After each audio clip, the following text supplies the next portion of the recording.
అందరికీ నమస్కారం.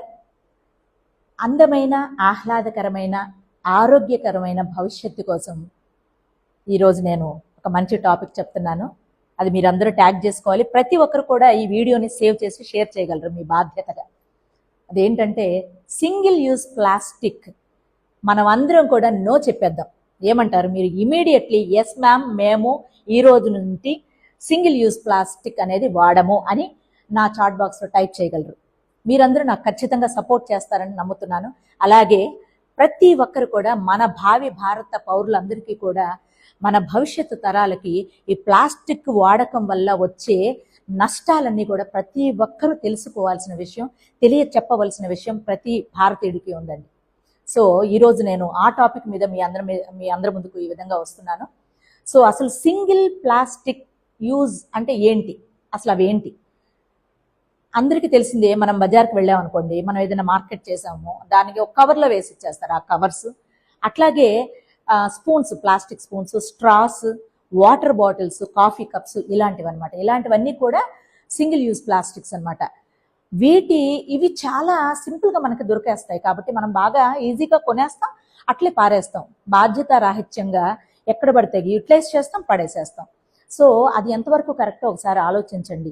మన భారతదేశం ఇది ఎప్పుడో బ్యాన్ చేసింది, కానీ ఎవరు కూడా అది బాధ్యతగా తీసుకోవట్లేదు, ఎవరు కూడా పట్టించుకోవట్లేదు. కానీ ఈ రోజు నుంచి ప్రతి ఒక్కరు కూడా మీ బాధ్యతగా తీసుకొని ఖచ్చితంగా ఈ సింగిల్ యూజ్ ప్లాస్టిక్ని అవాయిడ్ చేయండి.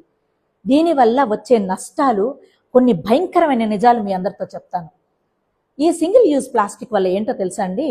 ఇది మనకి దాదాపుగా ఒక 12 నుంచి 14 నిమిషాలు యూటిలైజ్ చేసే ఒక సింపుల్ ప్రొడక్ట్. బట్ దానంతట అది పాడైపోవడానికి 1000 సంవత్సరాలు పడుతుందట. తెలుసా ఈ విషయం మీ అందరికీ? సో తెలిస్తే ఎస్ అని టైప్ చేయండి. సో ఇలాంటి భయంకరమైన ఒక మెటీరియల్ని మనం రోజువారీగా వాడుతున్నాం కదా. సో దీన్ని యూటిలైజ్ చేయటం మానేయాలి తప్పనిసరిగా. దానికి బదులుగా మనం ప్రతి ఒక్కరూ వాటర్ బాటిల్స్కి బదులు చక్కగా కాపర్ వాటర్ బాటిల్ లేదా మెటల్వి ఏయో ఒకటి, గాజువి లేదంటే స్టీల్వి, ఇలాంటివి యూటిలైజ్ చేసుకోవచ్చు కదా. అలాగే ఫంక్షన్స్ జరుగుతూ ఉంటాయి. ఆ ఫంక్షన్స్లో మీరందరూ విస్తరాకులు ఉంటాయి, అరిటాకులు ఉంటాయి. ఆ ప్లాస్టిక్ సంబంధించినవి వాడకుండా, డిస్పోజల్ వాడకుండా ఇలాంటివి యూటిలైజ్ చేయండి. చాలా వరకు మనం బెనిఫిట్ పొందిన వాళ్ళం అవుతాము మన ప్రకృతికి. అట్లాగే ఇంకేదన్నా వాటర్ బాటిల్స్ ఆల్రెడీ చెప్పాను. ఇంకా మనం ఎక్కడికైనా బయటికి మార్కెట్కి వెళ్తున్నాం అనుకోండి, మన ఇంట్లోంచి జూట్ బ్యాగ్స్ ఉంటాయి, అట్లాగే క్లాత్ బ్యాగ్స్ ఉంటాయి. అవి తీసుకొని వెళ్ళి తీసుకురండి. ఈ విధంగా మనం చేయడం వల్ల కొంతవరకు ప్లాస్టిక్ యూటిలైజేషన్ తగ్గించే అవకాశం అయితే ఉంటుంది. ప్లాస్టిక్ నాశనం అవడానికి అంత కష్టం పడుతున్నాం కదండి, అది నాశనం అవ్వదు కదా. సో అది తెలుసు కదా.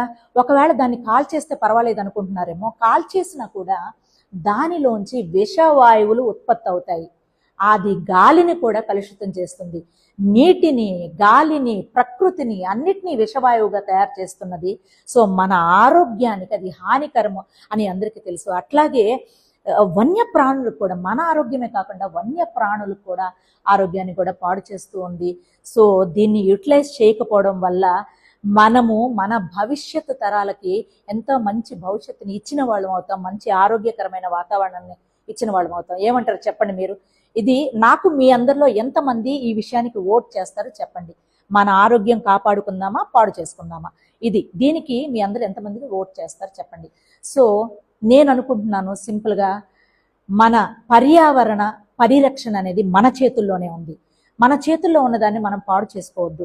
సో ఒక చిన్న అలవాటు అండి, ఆ చిన్న అలవాటు చాలా పెద్ద ప్రభావితంగా చూపించబోతుందనేది నా ఆశ, నా దృక్పథం కూడా.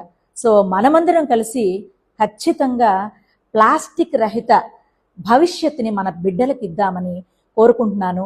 నా మాటలు మీ అందరికీ అర్థమైతే ఖచ్చితంగా మీరు కూడా ఒక రెస్పాన్సిబిలిటీ తీసుకున్న వారైతే తప్పనిసరిగా ఈ వీడియోని సేవ్ చేసి షేర్ చేయగలరు. సో నేను మీ నాగలక్ష్మి. Thank you. నమస్తే. జై హింద్.